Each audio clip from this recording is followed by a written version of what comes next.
नमस्कार दोस्तों, analyser app में आपका स्वागत है। अभिनंदन स्वीकार कीजिए। चलिए दोस्तों, हम छत्तीसगढ़ पंचायती राज व्यवस्था पे हम डिस्कस कर रहे थे, जिसके तहत दोस्तों संविधान में जो इंपॉर्टेंट प्रोविजन है, कौन से अनिवार्य है और कौन से ऐच्छिक हैं, इन सारी चीजों पे हम डिस्कस कर चुके हैं। संविधान में इसके बारे में जितने भी उपबंध किए गए हैं, उन उपबंधों पर हम विस्तार से डिस्कस कर चुके हैं। ठीक। अब दोस्तों हम छत्तीसगढ़ पंचायती राज अधिनियम में जंप करने जा रहे हैं। राइट दोस्तों, थोड़ा हम लिंक करता हूं पिछले कुछ क्लासों से। देखिए क्या होता है, क्या हुआ कि याद कीजिए कि पहली बार दोस्तों पंचायती राज संस्थाओं की स्थापना के लिए 1957 में बलवंत राय मेहता समिति का सिफारिश किया गया था। बलवंत राय मेहता समिति ने लोकतांत्रिक विकेंद्रीकरण की बात कही और ग्राउंड लेवल पे दोस्तों ग्रामीण क्षेत्र में 3 स्तरीय पंचायती राज व्यवस्था स्थापित करने की बात कही, जिसके तहत उसके सिफारिश के आधार पर 2 अक्टूबर 1959 को पहली बार राजस्थान के नागौर जिले में पंचायती राज व्यवस्था की शुरुआत हुई। पहली बार। लेकिन दोस्तों उनको संवैधानिक दर्जा प्राप्त नहीं था, इसलिए इसको संवैधानिक दर्जा देना अनिवार्य था, है ना। तो संवैधानिक दर्जा देने के लिए एक क्या संशोधन हुआ था, 73वां संविधान संशोधन संशोधन क्या हुआ था, 1992 हुआ था। इस संशोधन के माध्यम से पंचायती राज व्यवस्था को क्या मिल गया, संवैधानिक दर्जा मिल गया। राइट। यह दोस्तों यह संशोधन लागू हुआ था कब, तो दोस्तों 24 अप्रैल 1993 को यह लागू होता है पूरे भारत में। क्या हुआ, लागू। अब इसी के अनुपालन में सभी राज्य को अपने अपने राज्यों में पंचायती राज व्यवस्थाओं की स्थापना के लिए अधिनियम बनाना पड़ेगा, कानून बनाना पड़ेगा, तब जाके उनके राज्य में पंचायती राज व्यवस्था संचालित हो पाएगा। तो इसी के तहत दोस्तों सभी राज्य ने अपने अपने राज्यों में पंचायती राज अधिनियम बनाया। इसी के तहत सभी राज्यों ने क्या बनाया दोस्तों, पंचायती राज अधिनियम। पंचायती राज अधिनियम, अधिनियम मतलब होता है एक प्रकार का कानून। ठीक, सभी अधिनियम बनाएंगे। अब ये पंचायती राज अधिनियम जो भी राज्य बनाएगा, इस पंचायती के सामने उसका नाम जुड़ जाएगा। जैसे मध्य प्रदेश बनाएगा तो मध्य प्रदेश पंचायती राज अधिनियम हो जाएगा। मान लो इसकी जगह पर छत्तीसगढ़ बनाएगा तो छत्तीसगढ़ पंचायती राज अधिनियम हो जाएगा। ठीक। तो दोस्तों ऐसा इस संशोधन के बाद पहला कानून किसने बनाया, तो आंसर होगा मध्य प्रदेश ने बनाया सबसे पहला कानून। इस संशोधन के बाद 73वां संविधान संशोधन के बाद, अर्थात संवैधानिक संस्था को संवैधानिक पंचायती राज व्यवस्था को संवैधानिक दर्जा मिलने के बाद पहली बार किस राज्य में पंचायतों की स्थापना होता है, तो आंसर होगा मध्य प्रदेश में पहली बार स्थापना होता है संशोधन के बाद ना, पहली बार। वैसे दोस्तों पहली बार हो गया था राजस्थान में, लेकिन उसको सावधानिक मान्यता प्राप्त नहीं था। इस संशोधन के बाद 73वां संविधान संशोधन के बाद पहली बार मध्य प्रदेश में स्थापना होता है, अर्थात पहला कानून किसने बनाया, तो मध्य प्रदेश ने बनाया। और चूंकि दोस्तों कब बनाया, तो 1993 में ही बनाया था, और चूंकि उस समय छत्तीसगढ़ भी मध्य प्रदेश का हिस्सा हुआ करता था, तो पहला कानून मध्य प्रदेश में भी बनेगा। ठीक ना। तो चलिए समझते हैं इसी की कड़ी में दोस्तों आगे का इसके प्रोविजन को।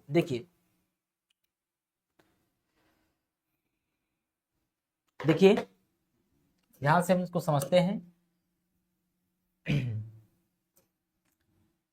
देखिए पहली बार दोस्तों पंचायती राज अधिनियम के तहत पहली बार पूरे देश में पहली बार कानून किसने बनाया, तो मध्य प्रदेश राज्य ने बनाया। उस मध्य प्रदेश राज्य के कानून का नाम क्या है, तो मध्य प्रदेश पंचायती राज अधिनियम 1993 है। 24 अप्रैल 1993 को 73वां संविधान संशोधन 1992 पारित हो लागू हो गया था। 24 अप्रैल 1993 को लागू हो गया था। लागू होने के बाद पहला स्टेप उठाता है किसने? मध्य प्रदेश सरकार ने। मध्य प्रदेश ने क्या किया? मध्य प्रदेश पंचायती राज अधिनियम, पंचायती राज विधेयक 1993 कब रखा अपने विधानसभा में? मध्य प्रदेश में केवल विधानसभा है ना, वहां विधानमंडल नहीं है, मतलब विधान परिषद नहीं है, वहां केवल विधानसभा है। तो विधानसभा में 30 दिसंबर को विधेयक रखता है। 30 दिसंबर 1993 को क्या रखा? विधेयक रखा अपने सदन में।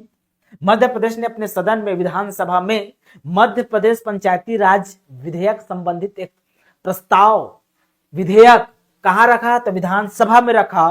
कब रखा? तो दोस्तों 30 दिसंबर 1993 को ही रखा, उसी साल जिस साल 73वां संविधान संशोधन हुआ था, लागू हुआ था उस साल। समझ रहे हैं ना? फिर दिसंबर में पास हो जाता है। दिसंबर के बाद आता है दोस्तों जनवरी। जनवरी आएगा तो 1994 लग जाएगा, ठीक ना? तो राज्यपाल इस पे हस्ताक्षर, इस विधेयक पे, अब देखिए कोई भी विधानसभा से हस्ताक्षर होने के बाद राज्यपाल के पास जाता है, तो राज्यपाल उस विधेयक पर हस्ताक्षर किया कब? तो याद रखना है 24 जनवरी को करेगा जी। 24 जनवरी 1994 को करेगा। जैसे ही राज्यपाल ने 24 जनवरी 1994 को सिग्नेचर किया, अनुमति दिया, तो अब वह विधेयक क्या बन गया? अधिनियम बन गया, मध्य प्रदेश पंचायती राज अधिनियम।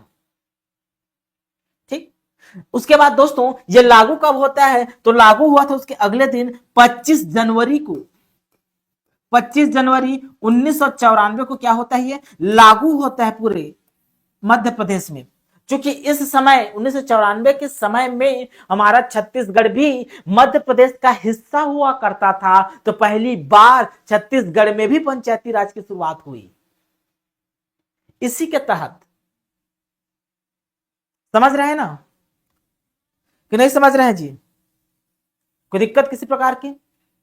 तकलीफ नहीं होना चाहिए। देखिए इस तरह कहा जाता है दोस्तों, पूरे भारत में, लिख देता हूं, पूरे भारत में 73वां संविधान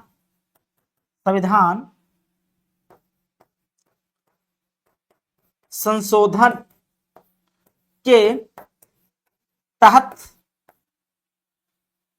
पहला पंचायती राज की स्थापना, पंचायती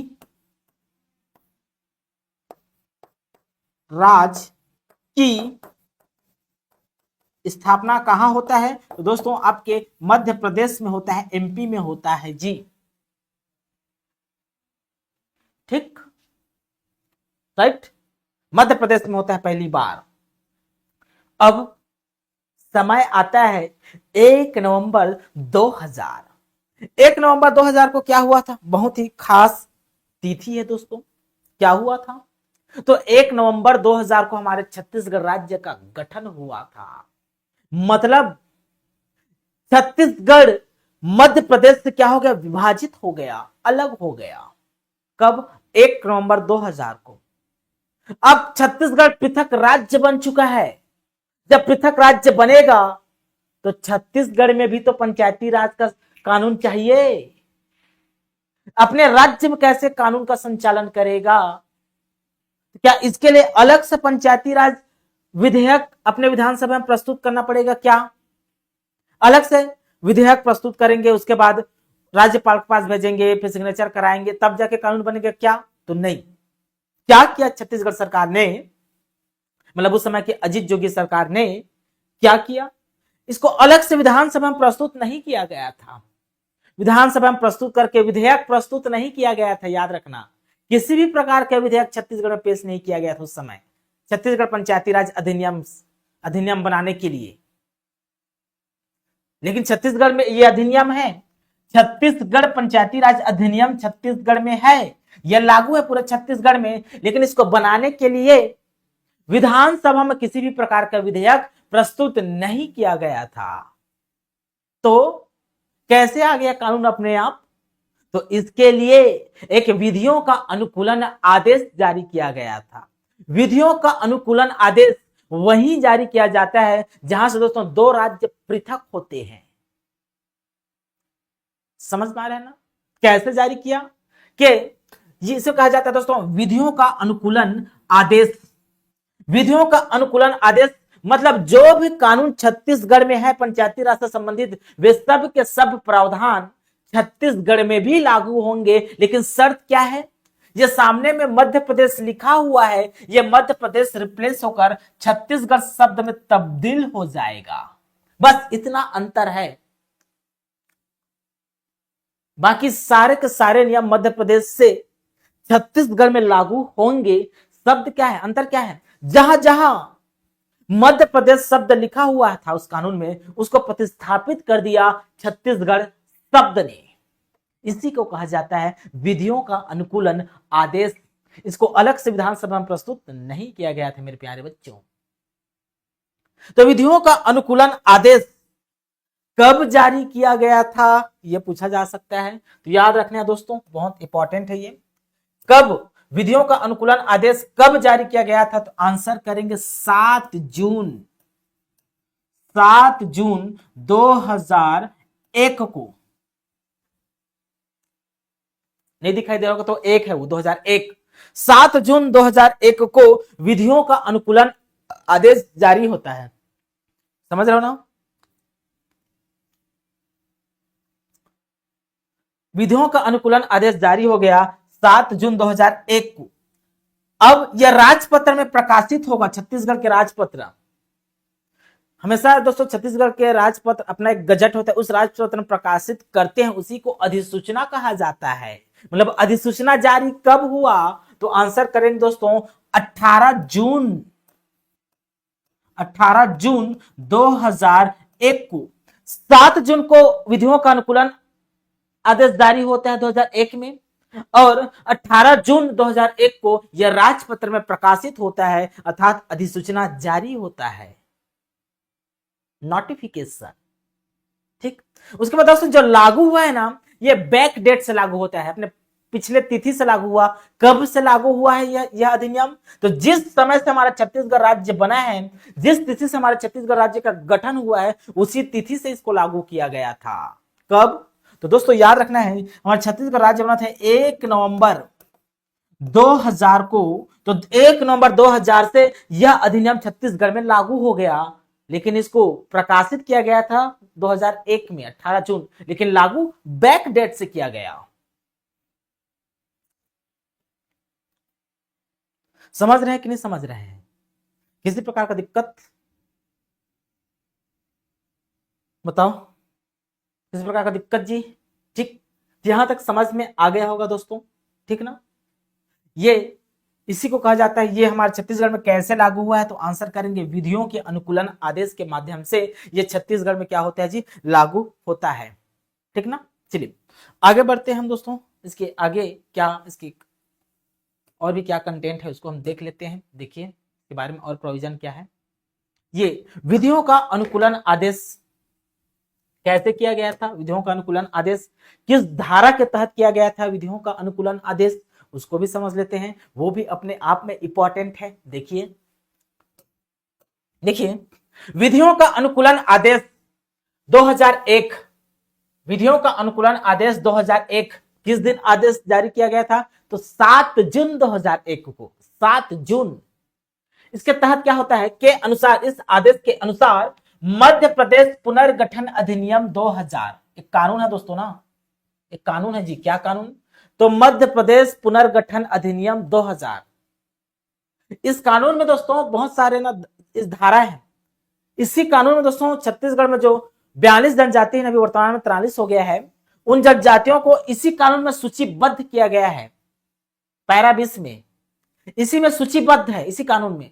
उसी प्रकार दोस्तों इस कानून का एक धारा है, धारा 79। कौन से कानून की धारा 79? तो दोस्तों कानून में क्या होते हैं दोस्तों? धारा होते हैं, और संविधान में अनुच्छेद होते हैं, अधिनियम में धारा होते हैं। ठीक। तो मध्य प्रदेश पुनर्गठन अधिनियम 2000 की धारा 79 के तहत जारी किया गया था। अब क्वेश्चन बनेगा कि विधियों का अनुकूलन आदेश आपने तो जारी कर दिया छत्तीसगढ़ सरकार 7 जून 2001 को, लेकिन किसके तहत, किस धारा के तहत किए हैं? आपको पावर कहां से मिला कि आप इसको जारी किए? तो आंसर होगा मध्य प्रदेश पुनर्गठन अधिनियम 2000 की धारा 79 के तहत किया गया था। ठीक ना। चलिए, इसका मकसद मध्य प्रदेश राज्य के पुनर्गठन के बाद छत्तीसगढ़ राज्य में लागू होने वाले नियमों और विधियों को बदलना और उन्हें छत्तीसगढ़ के हिसाब से अनुकूल बनाना था, इसलिए इसको विधियों का अनुकूलन आदेश कहा जाता है। जो भी उसमें नियम था दोस्तों को छत्तीसगढ़ में लागू किया गया। शब्द क्या है इसको समझते हैं। देखिए क्या है, पहला क्या किया गया इस आदेश में? इस आदेश का नाम बताया गया कि इस आदेश का संक्षिप्त नाम विधियों का अनुकूलन आदेश 2001 है। किसके तहत इसको जारी किया गया था दोस्तों? तो याद रखना है धारा 79। धारा 79 किसकी धारा? तो मध्य प्रदेश पुनर्गठन अधिनियम 2000 की धारा के तहत इसको जारी किया गया था। पहली बात याद रखना। दूसरा, यह 1 नवंबर 2000 को संपूर्ण छत्तीसगढ़ राज्य में लागू होगा। संपूर्ण छत्तीसगढ़ राज्य में लागू होगा। ये अभी हम डिस्कस कर चुके थे। ठीक। थर्ड प्रोविजन क्या है इसमें? जो नियम और विधियां पहले से मध्य प्रदेश में लागू थी, मतलब जो नियम जो विधि पहले से मध्य प्रदेश में लागू थी, उन्हें अब छत्तीसगढ़ में भी लागू किया जाएगा।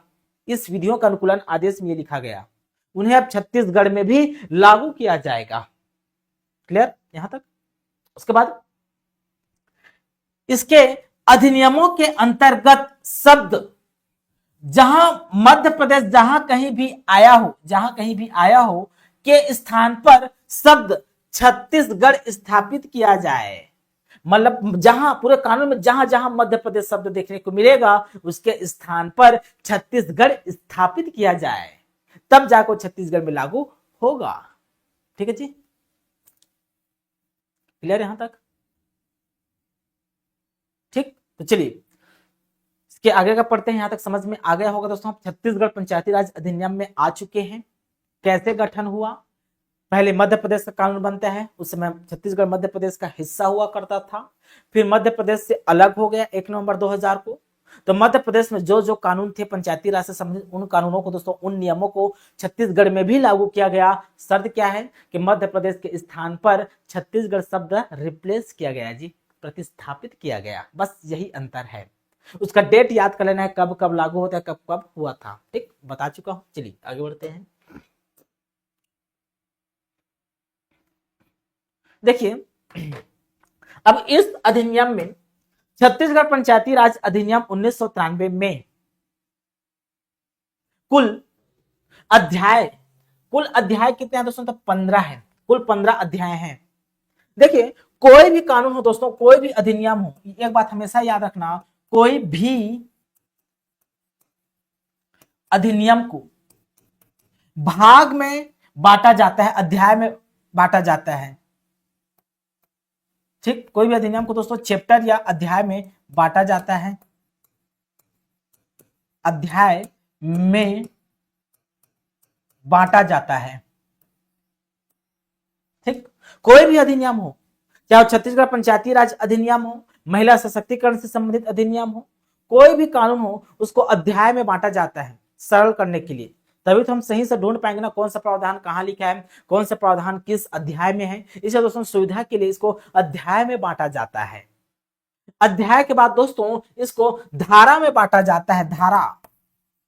धारा मतलब सेक्शन में बांटा जाता है, सेक्शन, ताकि सही से हम किसी प्रोविजन को कौन से सेक्शन में लिखा हुआ है, कौन से धारा में लिखा हुआ है, कोई उपबंध, उसको आसानी से ढूंढ सकें। एक प्रकार का क्रमांक होता है दोस्तों, इसको हम कानूनी भाषा में धारा कहते हैं, ताकि सही से हम ढूंढ सकें कि ये वाला प्रावधान फला धारा में लिखा हुआ है। ठीक ना, इसलिए इसको एक धारा का नाम दे दिया गया है। अध्याय को धारा में बांटा जाता है। मान लो कोई धारा बहुत बड़ा है, उसमें बहुत सारे प्रावधान है, तो उस धारा को दोस्तों अनुसूची में बांटा जाता है। देखो धारा के बाद सब धारा बनते हैं ना, सब क्लॉज बनता है, सब क्लॉज, सब क्लॉज बनता है, सब क्लॉज में बांटा जाता है। मान लो कोई धारा बहुत बड़ा है दोस्तों, तो उसके लिए एक अनुसूची बना दिया जाता है। अनुसूची हमेशा दोस्तों कानून के अधिनियम के अंत में दिखेंगे। अधिनियम के अंत में हमेशा अनुसूची रहता है, टेबल फॉर्म में लिस्टेड रहता है, टेबल फॉर्म नहीं रहता लेकिन अनुसूची रहता है। ठीक, तो समझना यह है कि इस छत्तीसगढ़ पंचायती राज अधिनियम में कुल कितना अध्याय है, कुल कितना धारा है, कुल कितना अनुसूची है, इसके बारे में हमको समझना है।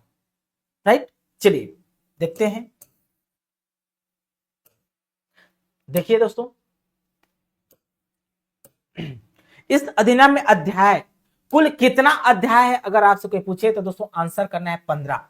छत्तीसगढ़ पंचायती राज अधिनियम में कुल 15 अध्याय हैं, कुल 15। ठीक, धारा कितने, सेक्शन कितने हैं दोस्तों, अगर कोई आपसे पूछे तो आंसर करना है 132। 132 इसमें धारा है, मतलब 132 अलग अलग धारा है जिसमें अलग अलग प्रावधान लिखे होंगे। ग्राम सभा के बारे में, ग्राम पंचायत के बारे में, जनपद पंचायत के बारे में, जिला पंचायत के बारे में प्रावधान लिखे होंगे उसमें। ठीक, उसके बाद दोस्तों अनुसूची, अगर अनुसूची पूछे कि छत्तीसगढ़ पंचायती राज अधिनियम में कुल कितनी अनुसूची है, तो आंसर करेंगे कुल 4 अनुसूची है, कुल 4 अनुसूची, 4 से ज्यादा अनुसूची नहीं है। ठीक, कुल 4 अनुसूची है। याद करना है 15 अध्याय, 132 धारा और 4 अनुसूची। ठीक दोस्तों, जैसे धारा 1 से प्रारंभ होगा, धारा 1 से प्रारंभ होगा, फिर 2 आएगा, फिर 3 आएगा, फिर ऐसे करते करते 132 धारा आएगा। जैसे एक तो 132 धारा को पढ़ेंगे, उसके बाद दोस्तों अनुसूची 1 प्रारंभ होगा, अनुसूची 1 प्रारंभ होगा, उसके बाद अनुसूची 2, अनुसूची 3, अनुसूची 4, उसके बाद कानून समाप्त। समझ में आ रहा है ना? तो धारा के बाद अनुसूची आता है, समझ रहे हैं ना यहां तक? चलिए, तो कौन कौन से अध्याय दोस्तों, उन अध्याय को पहले हम ब्रीफ में समझ लेते हैं क्या क्या अध्याय हैं, उसके बाद हम डिटेल एक एक प्रोविजन को फ्लो चार्ट के माध्यम से, धारा के माध्यम से हम पढ़ेंगे जी। ठीक, चलिए देखिए, अध्याय है उधर, अध्याय क्रमांक है उधर, उधर दोस्तों उपबंध है, ये आपका धारा है, यहाँ अनुच्छेद लिखा है, अनुच्छेद नहीं करना है, इसको अनुच्छेद नहीं पढ़ना है, क्योंकि दोस्तों किसी भी अधिनियम में धारा पाया जाता है, अनुच्छेद नहीं पाया जाता। यहाँ अनुच्छेद लिखा हुआ है तो ये थोड़ा बाय मिस्टेक हो गया है। ठीक ना, यह इसमें धारा होता है दोस्तों, धारा। ठीक ना, चलिए समझते हैं। तो अध्याय 1 में क्या है, तो अध्याय 1 में दोस्तों प्रारंभिक है। प्रारंभिक मतलब, प्रारंभिक मतलब क्या, कि इस छत्तीसगढ़ पंचायती राज अधिनियम का संक्षिप्त नाम क्या है, कब से लागू हो रहा है ये, इसका विस्तार पूरा छत्तीसगढ़ में है कि कहीं छूट है, जिसको प्रारंभिक बोला जाता है दोस्तों। प्रारंभिक, इसका विस्तार कहां तक होगा, इसका संक्षिप्त नाम क्या होगा, ये लागू कब होगा। ठीक ना, और इसमें जो महत्वपूर्ण जो शब्द होते हैं, टर्मिनोलॉजी, उसको परिभाषित किया जाता है इसी प्रारंभिक में। इसमें केवल 2 ही धारा होते हैं हमेशा, धारा 1 और धारा 2 प्रारंभिक में। ठीक, उसके बाद दोस्तों अध्याय 2, अध्याय 2 में दोस्तों ग्राम सभा के बारे में प्रावधान है। क्या, ग्राम सभा के बारे में प्रावधान है, और ग्राम सभा से संबंधित कुल 3 से 7 तक के धारा है।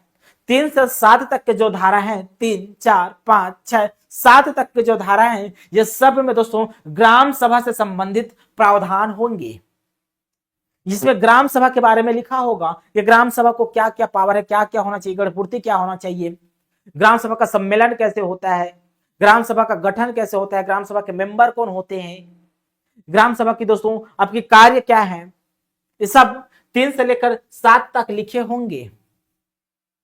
ठीक, थर्ड देखिए आप, अध्याय 3, अध्याय 3 में पंचायतों की स्थापना है। अध्याय 3 में पंचायतों की स्थापना, केवल पंचायत तो केवल ग्राम पंचायत की स्थापना है क्या इसमें? नहीं दोस्तों, अध्याय 3 में ग्राम पंचायत की स्थापना के बारे में भी बात करता है, जनपद पंचायत की स्थापना के बारे में भी बात करता है और जिला पंचायत की स्थापना के बारे में भी बात करता है। ठीक, इससे संबंधित जो धारा है, धारा 8 से लेकर 41 तक है। धारा 8 से लेकर 41 तक पंचायतों की स्थापना। ठीक है, उसके बाद दोस्तों देखिए चार क्या कहते हैं, निर्वाचन का संचालन। निर्वाचन का संचालन मतलब जो निर्वाचित किया जाएगा पंचायती राज सदस्यों को, उनका संचालन कैसे किया जाएगा, इसके बारे में प्रावधान दोस्तों 42 से 43 तक है। केवल दो ही, 42 और 43। ठीक, उसके बाद हम 5th में आते हैं, पंचायतों के कामकाज। अध्याय 5 में क्या है, पंचायतों के कामकाज का संचालन एवं पंचायत सम्मेलन की प्रक्रिया के बारे में है, जो कि दोस्तों इसमें धारा है 44 लेकर 48 तक।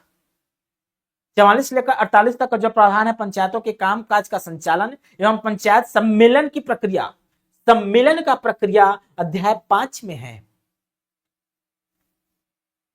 ठीक, उसके बाद दोस्तों 6 पंचायतों के कृत्य। 6 में क्या है, तो पंचायतों के कृत्य, पंचायतों के कार्य क्या होंगे, इसके बारे में प्रावधान करता है। और इससे संबंधित जो धारा है 49 से लेकर 61 तक है।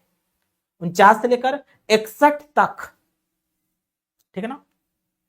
उसके बाद दोस्तों आपका अनुच्छेद 6 का मतलब धारा 6 का है, धारा नहीं, अध्याय 6 का मतलब अध्याय 6 दो प्रकार के, 6 और 6 का। ठीक, तो 6 के का में कॉलोनी निर्माण से संबंधित है। कॉलोनी निर्माण मतलब इसको संशोधन करके जोड़ा गया होगा। कॉलोनी निर्माण से संबंधित है, जो कि धारा 61 के क से 61 के 6 तक इसके बारे में प्रावधान है।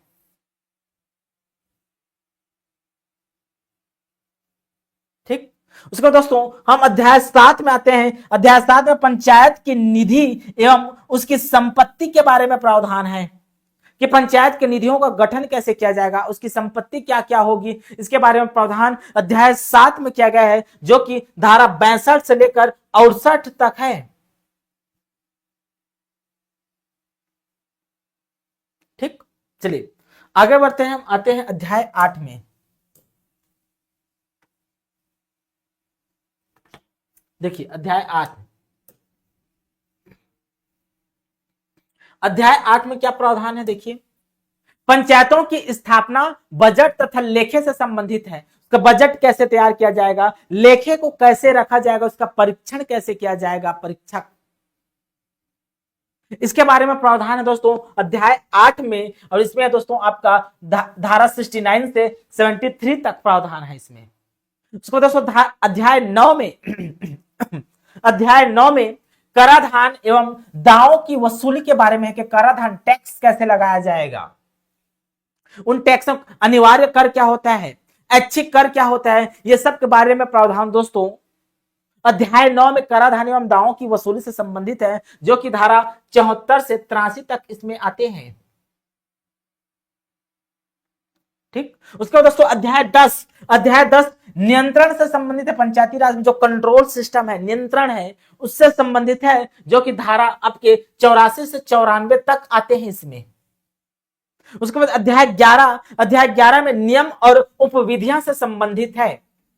नियम और उपविधियां से संबंधित है, जो कि 95 से 97 तक इसमें प्रावधान किया गया है। अध्याय 12 में शास्ति से संबंधित है दोस्तों। शास्ति मतलब होता है दंड, क्या होता है, दंड से संबंधित है, जो कि धारा 98 से 106 तक है। उसके बाद धारा 13 पढ़ेंगे आप, इसमें प्रकीर्ण से संबंधित है। प्रकीर्ण से संबंधित है, जो कि 107 से 128 तक है। ठीक ना। उसके बाद दोस्तों धारा 14 संपरीक्षा से संबंधित है। संपरीक्षा जो कि धारा 129 में है दोस्तों, 129। ठीक, उसको दोस्तों धारा 14 का आपका दोस्तों अनुसूचित क्षेत्र में पंचायतों के लिए विशिष्ट उपबंध है। मैं पहले भी डिस्कस कर चुका हूं कि दोस्तों जो छत्तीसगढ़ पंचायती राज अधिनियम है ना, सामान्य क्षेत्र में अलग तरीके से लागू होगा, अनुसूचित क्षेत्र में अलग तरीके से लागू होगा। अनुसूचित क्षेत्र में कैसे लागू होगा, इसका प्रावधान अध्याय 14 क में है, जिसमें अनुच्छेद 129 क से 29 च तक है। धारा 15 में उसको निरसन से संबंधित किसको किसको निरसित किया गया है, ये धारा 130 से 32 तक है। तो सारे धारा को पढ़ना जरूरी नहीं है, जो इंपॉर्टेंट सेक्शन है, धारा है दोस्तों, उसको याद करना होता है। कभी कभी एग्जाम में धारा भी पूछा जाता है और एडीओ में धारा पूछेगा, ठीक।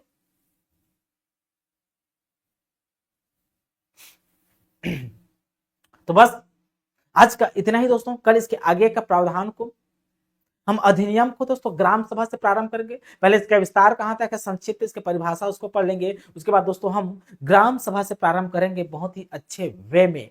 अभी के लिए बहुत बहुत धन्यवाद। Thank you.